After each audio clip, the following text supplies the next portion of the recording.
Hello नमस्कार दोस्तों, स्वागत है आपका केमाहॉलिक चैनल पे। आज की क्लास में हम डिस्कस करेंगे ideal and non ideal solutions, जो कि टाइप्स ऑफ सॉल्यूशन के अंडर आते हैं। तो सबसे पहले हम डिस्कस करेंगे व्हाट आर आइडियल सॉल्यूशंस।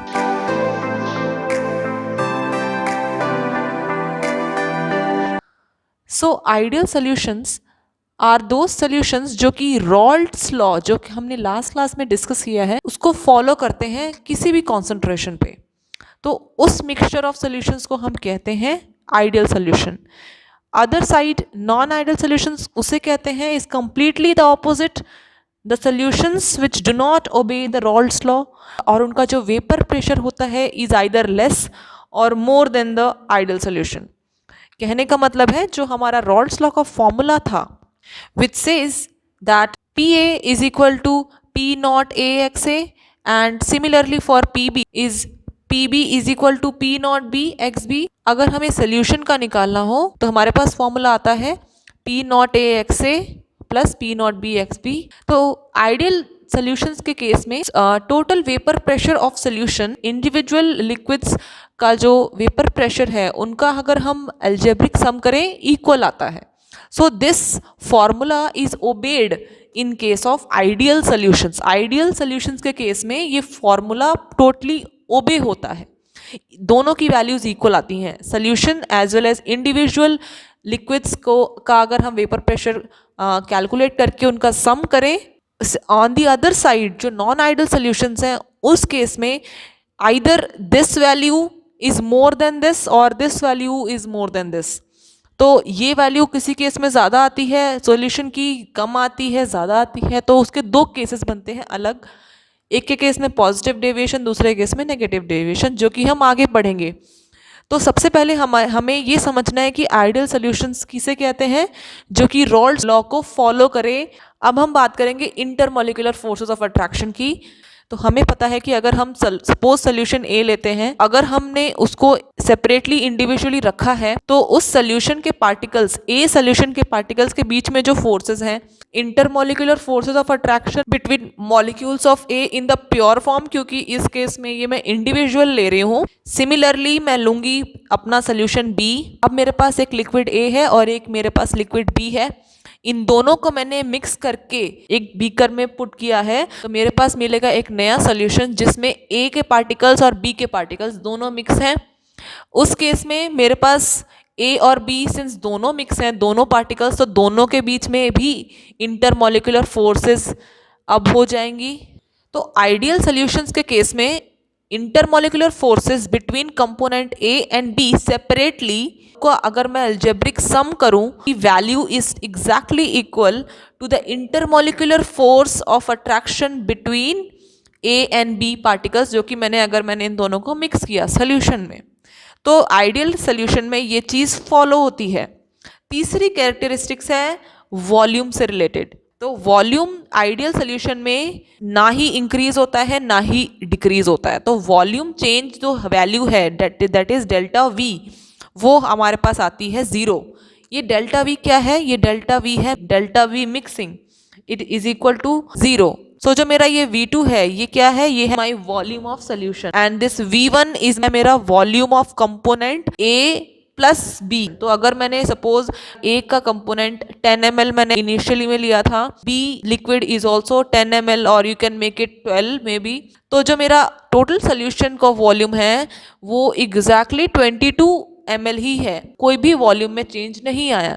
तो आइडियल सॉल्यूशंस के केसेस में वॉल्यूम चेंज ज़ीरो होता है। फोर्थ कैरेक्टरिस्टिक्स है enthalpy. Delta H mixing is equal to zero. कहने का मतलब है कि एनर्जी सॉल्यूशन बनाने में एनर्जी ना ही एब्जॉर्ब हुई है और ना ही रिलीज हुई है। कहने का मतलब अब एनर्जी में चेंजेस तभी आते हैं अगर हमारी फोर्सेस में चेंजेस आते हैं। हमने ऑलरेडी देख चुका है कि सोल्यूशन बनाने के बाद भी हमारी जो इंटरमॉलिक्यूलर फोर्सेस हैं वो एग्जैक्टली इक्वल हैं, ना ही उनकी स्ट्रेंथ इंक्रीज हुई है ना ही वो वीक हुई हैं। तो एनर्जी ना ही एब्जॉर्ब होगी ना ही रिलीज हुई है, तो हमारी डेल्टा H मिक्स भी ज़ीरो है। ओके, इसके एग्जाम्पल्स हैं इस टाइप के सॉल्यूशंस। कुछ सॉल्यूशंस हैं जो आइडियल सॉल्यूशंस को कैटेगरी में हम डाल सकते हैं। For example n hexane and n heptane. Also we can put bromoethane and chloroethane. Then we can also put benzene and toluene. तो ये एग्जाम्पल्स हैं आइडियल सॉल्यूशंस के। अब हम देखेंगे what are non ideal solutions, जो कि रॉल्ड्स लॉ को फॉलो नहीं करते एंड उनका वेपर प्रेशर सॉल्यूशन का इज आइदर लेस और more. So let's see what is that. So non ideal solutions वो हैं जो रॉल्ड्स लॉ को ओबे नहीं करते। इनका vapour pressure is either less और more than the ideal solutions. तो इसमें हमारे पास दो केसेस बनते हैं depending upon vapour pressure. Vapour pressure किसी के अगर सोल्यूशन का लेस देन आइडियल सोल्यूशन है, that is our case 1, and vapour pressure अगर more than our ideal solution है तो उसे हम कंसिडर कर रहे हैं केस 2। तो केस 1 में जहां हमारी वेपर प्रेशर की वैल्यू लेस देन आ रही है, ये वेपर प्रेशर किसका है? ये वेपर प्रेशर सोल्यूशन का। तो सोल्यूशन का वेपर प्रेशर लेस आ रहा है, इसका मतलब हम यहाँ क्या स्टडी करने वाले हैं? हम स्टडी करने वाले हैं नेगेटिव डेविएशन। तो नेगेटिव डेविएशन में सबसे पहला पॉइंट इस केसेस में हमारी जैसे PA और P0 से वैल्यू आती है, डेफिनेटली हम वेपर प्रेशर लेस डिस्कस कर रहे हैं यहाँ पे। तो हम हमारी जो ये PA है, partial vapour pressure of component A, ये हमारी लेस आएगी। देन सिमिलरली हमारी B की वैल्यू भी इस तरीके से आएगी। और अगर हम इसका सोल्यूशन बनाएं तो उस सोल्यूशन का जो टोटल वेपर प्रेशर है वो वैल्यू कम आ रही है एज कंपेयर। अगर हम इनका इंडिविजुअली सम करें तो यहीं से हम इसे नेगेटिव डेविएशन का नाम देते हैं, because this value P of solution is less than this part. Vapour pressure of solution showing negative deviation और this part is our vapour pressure of ideal solution. तो जो हमारी दूसरी कैरेक्टरिस्टिक है वो है इंटरमॉलिक्यूलर फोर्सेस को लेकर। इस केस में negative deviation that means solution का जो वेपर प्रेशर है वो कम है। सपोज मेरे पास एक बीकर है, लिक्विड है एंड यहाँ पे पिस्टन है, कवर्ड है। ये लिक्विड वॉलेटाइल है। तो वॉलेटाइल का मीन्स इट इज इजीली वेपराइजेबल। तो ये जो पार्टिकल्स हैं ये वेपर स्टेट में जा रहे हैं टाइम टू टाइम। अगर ये वेपर स्टेट में जा रहे हैं तो ये वेपर स्टेट में कन्वर्ट होते ही ये प्रेशर एक्सर्ट करते हैं on the wall of the beaker. Okay, इस ही प्रेशर को हम वेपर प्रेशर का नाम देते हैं। तो वेपर प्रेशर, अब मुझे बताइए कि ये कम वैल्यू कब आएगी? ये कम वैल्यू तब आएगी अगर कम प्रेशर एक्सर्ट हो इसकी वॉल्स पे, या फिर मैं कहूँ कि कम पार्टिकल्स लिक्विड स्टेट से वेपर स्टेट की तरफ जा रहे हैं। एम आई राइट?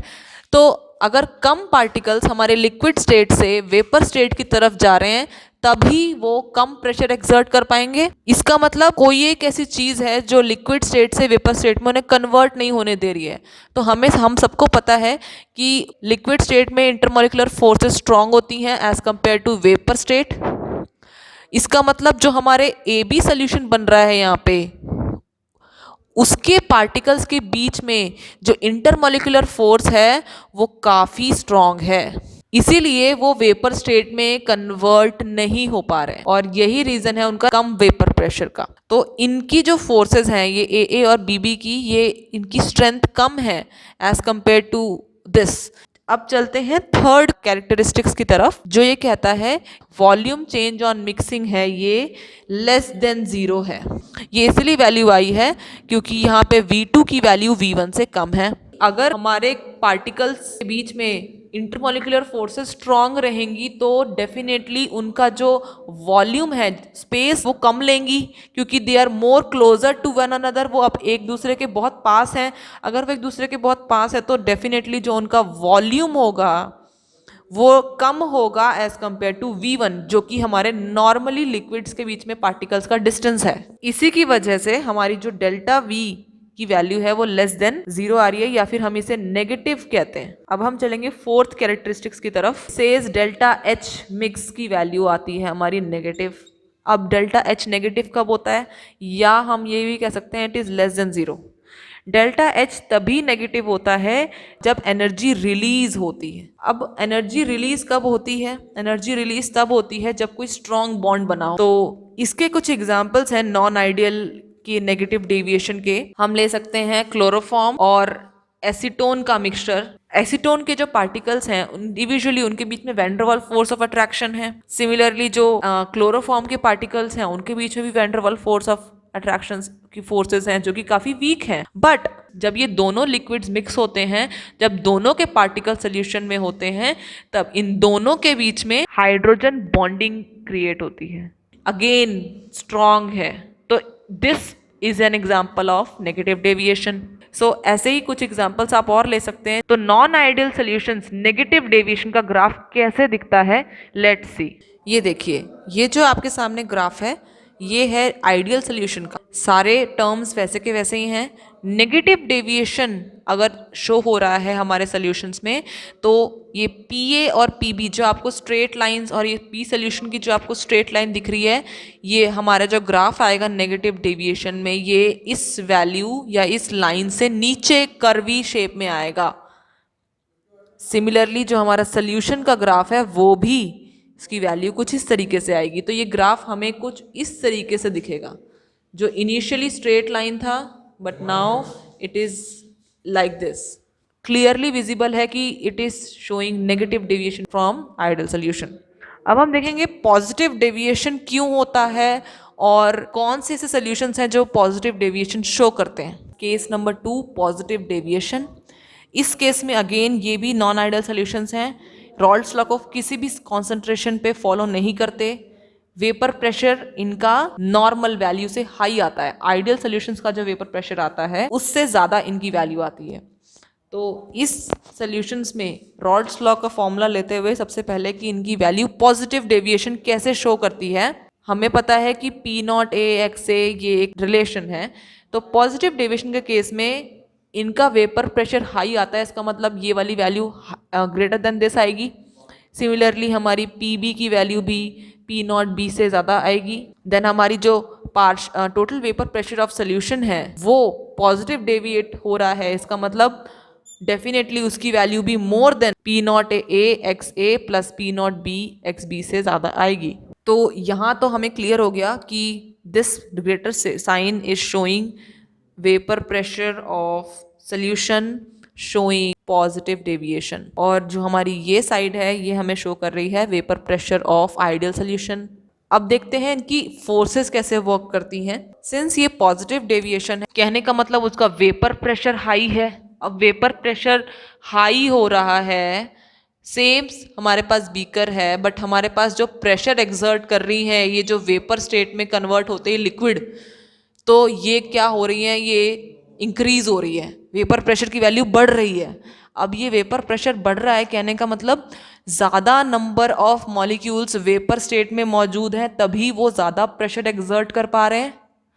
अगर ऐसा हो पा रहा है इसका मतलब वो लिक्विड स्टेट को तोड़कर वेपर स्टेट में इजीली कन्वर्ट हो पा रहे हैं। और लिक्विड स्टेट को अगर वो इजीली तोड़ पा रहे हैं, दैट मीन्स उनका जो ए बी मॉलिक्यूल्स ये मिक्सचर है, उनके बीच की जो इंटरमॉलिक्यूलर फोर्सेस हैं वो काफ़ी वीक। तो इनके बीच में इंटरमॉलिक्यूलर फोर्सेस वीक हैं। अगर वीकली एक दूसरे से बॉन्डेड हैं डेफिनेटली तो इजीली बॉन्ड को ब्रेक करके अपने वेपर स्टेट में कन्वर्ट हो सकती हैं। इसी वजह से हमें पॉजिटिव डेविएशन देखने को मिल रहा है। अब हम देखेंगे कि उनका वॉल्यूम का क्या रिलेशन है, वॉल्यूम कैसे चेंज होता है, यहीं से हमारा आंसर आने वाला है। वीक इंटरमॉलिक्यूलर फोर्सेस हैं अगर सॉल्यूशंस के बीच में, डेफिनेटली जो उनका वॉल्यूम है वो ज़्यादा एक्सपैंड करेंगी, कॉन्ट्रैक्ट नहीं करेंगी, दूर दूर रहेंगी एक दूसरे से। दूर दूर रहेंगी एक दूसरे से तो उनका वॉल्यूम ज़्यादा होगा। दैट मीन्स जो हमारा V2 है which is volume of solution is greater than V1, and अगर ये ज़्यादा हुआ तो जो हमारा डेल्टा V है उसकी वैल्यू है V2 minus V1 which will come out to be positive, because V2 जो है V1 से ज़्यादा बड़ा है तो ये पॉजिटिव आएगी। इसीलिए जो डेल्टा V मिक्स की वैल्यू है वो आप ये भी कह सकते हैं इट इज़ ग्रेटर देन 0। अब हम देखेंगे एंथैल्पी चेंज में क्या बिहेवियर है। Enthalpy change on mixing positive. ये क्यों पॉजिटिव आ रही है, याद कीजिए बॉन्ड्स अच्छी स्ट्रेंथ के बनते हैं तो एनर्जी रिलीज होती है, और अब बॉन्ड अगर वीक बनते हैं तो एनर्जी एब्जॉर्ब, उनको एनर्जी हमें देनी पड़ती है तो दे एब्जॉर्ब द एनर्जी। ये तो हो गई प्रॉपर्टीज डिस्कस। इसके एग्जाम्पल्स क्या हैं, इसके एग्जाम्पल्स हैं एसीटोन एंड एथेनॉल। एसीटोन और एथेनॉल ये दो सॉल्यूशंस हैं कि जब हम इनको मिक्स करते हैं तो हमें पॉजिटिव डेविएशन देखने को मिलता है। और इसका दूसरा एग्जाम्पल है एथेनॉल एंड वाटर। अब हम देखेंगे इसका ग्राफ कैसे वेरी होता है। तो ये है हमारा आइडियल सोल्यूशन का graph which is straight line. Positive deviated solutions हैं हमारे पास, तो इसकी वैल्यू हर केस में पॉजिटिव आ रही है, तो इनकी जो ग्राफ होगा वो स्ट्रेट लाइन से ज़्यादा बड़ा होगा। तो जो इनका ग्राफ है कुछ इस तरीके से दिखता है हमें। तो आज की हम क्लास यहीं पे फिनिश करेंगे। अगली क्लास में डिस्कस करने वाले हैं कॉलिगेटिव प्रॉपर्टीज़। तो again very important topic of solutions chapter. So मिलते हैं अगली क्लास में। धन्यवाद।